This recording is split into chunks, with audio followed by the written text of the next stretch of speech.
is a collective term for a variety of horse training techniques, which have seen rapid growth in popularity since the 1980s. Methods are derived from observation of natural behaviour of free-roaming horses.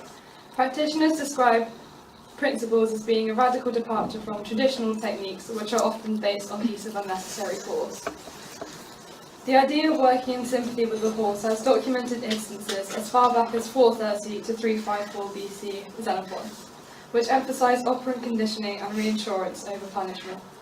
Later, classical dressage practitioners such as Antoine de Pluvinel 1555 to 1751 and Francois Robichon de la Guinière 1688 to 1751 also emphasised gentle techniques.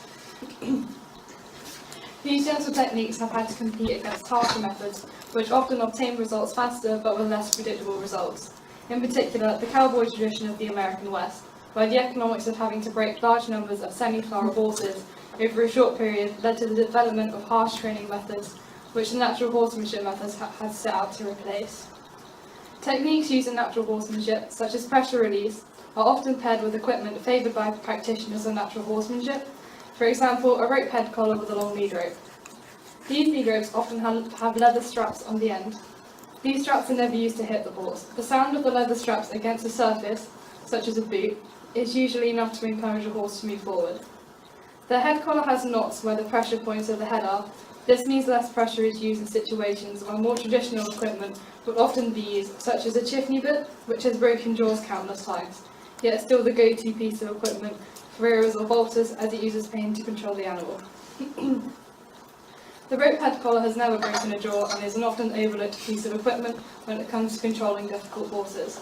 Also, can we take a moment to look at some of the bits that are widely recommended and used by traditional practitioners? For example, the Waterford. This bit has many pressure points on the mouthpiece, which can already confuse the horse due to mixed signals. Pair that with varying lengths of shanks, and you've not only got many pressure points in the mouth, the Waterford can also trap the bars of the mouth and the joints. But you've also got pole pressure, and up to 40% of brain pressure at any given time. But this isn't just these elaborate mouthpieces that cause pain to control. Take your simple single-jointed snaffle. When brain pressure is applied, the joint hits the roof of the mouth, causing pain, causing the animal to react to pain, usually in submission to the rider. However, these horses can also react negatively to pain, such as bucking, rearing, or bolting. What is the go-to way of fixing things with traditional horsemanship?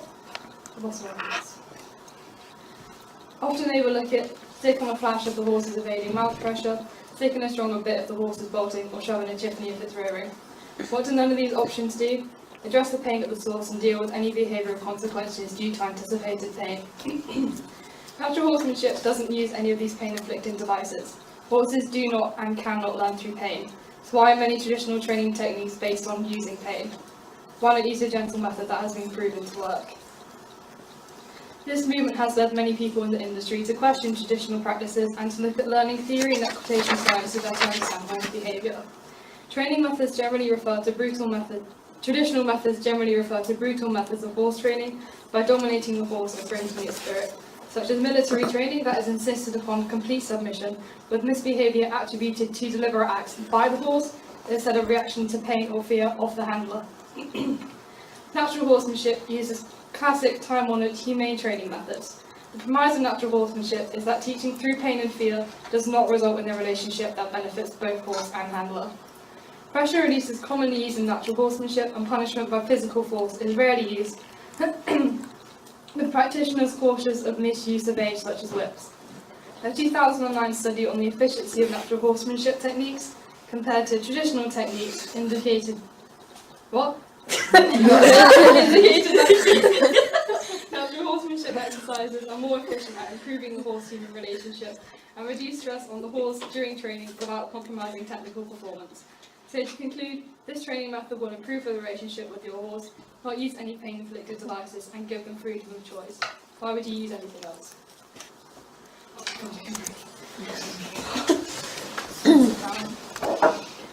Thank you.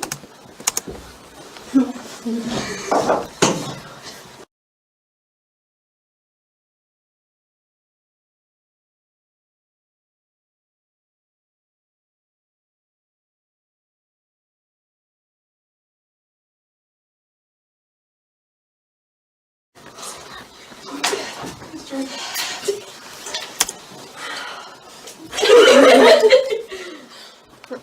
I'm Holly and I'll be telling you why natural horsemanship is not the only way to train a horse, in both the ridden sense and the non-ridden sense.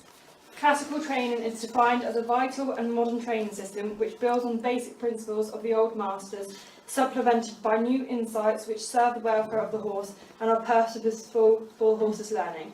Some of the old masters include Xenophon, Antoine de Pauvel and de la Guenouille. The history of the dressage training starts with cavalry that produced classical movements for the battlefield, as it was needed for horses to produce such movements in difficult situations.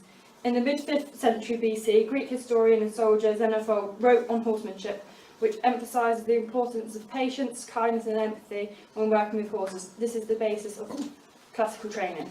Antoine de Pauvel, 1552 to 1620, was the first of the French riding masters and has been a great influence on modern dressage.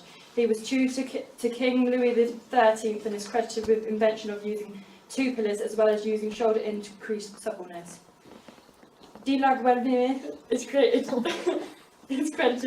for the invention of the shoulder in, which he calls the alpha and the omega of all exercises. He was the first to describe it. He wrote The School of Horsemanship, which was published in 1733, and it is an important book on the training of the horse, detailing equitation, veterinary treatment, and general horsemanship. The book has become a very important text for the Spanish riding school of Vienna. He also gave exercises to increase suppleness and balance of the horse and progressively schooling system to reach an overall goal, a light, obedient, calm horse that was a pleasure to ride. He is also credited with the invention of the flying change and the canter-canter. As you can see, there is a lot of positive published work that has been written over the centuries, whereas the term natural horsemanship has only been around for only the last 30 years. Natural horsemanship was a term coined by a trainer and used to brand and package his own method of training. The popularity of natural horsemanship has come about because of advertising and promoting that it is a natural way for the horse to learn. But what is natural about trapping the horse and using quick fixed equipment to get a quicker response? In classical training, we take our time, and if the horse is not physically or mentally able, we recognise this before we push for results. Horses learn through positive and negative reinforcement, which is used in classical training of the horse to allow the horse to learn. Although the term negative reinforcement sounds bad, it's actually used by the dominant horse when it's a foal and for the foal to learn. In classical training, pressure release is used as an aid to get a response. When the horse is in a situation that causes fear, the brain produces a fight or flight response as they are prey animals, meaning that they fear the predators, the human. You wonder why, in natural horsemanship, the horses continuously have their eyes and ears on the human.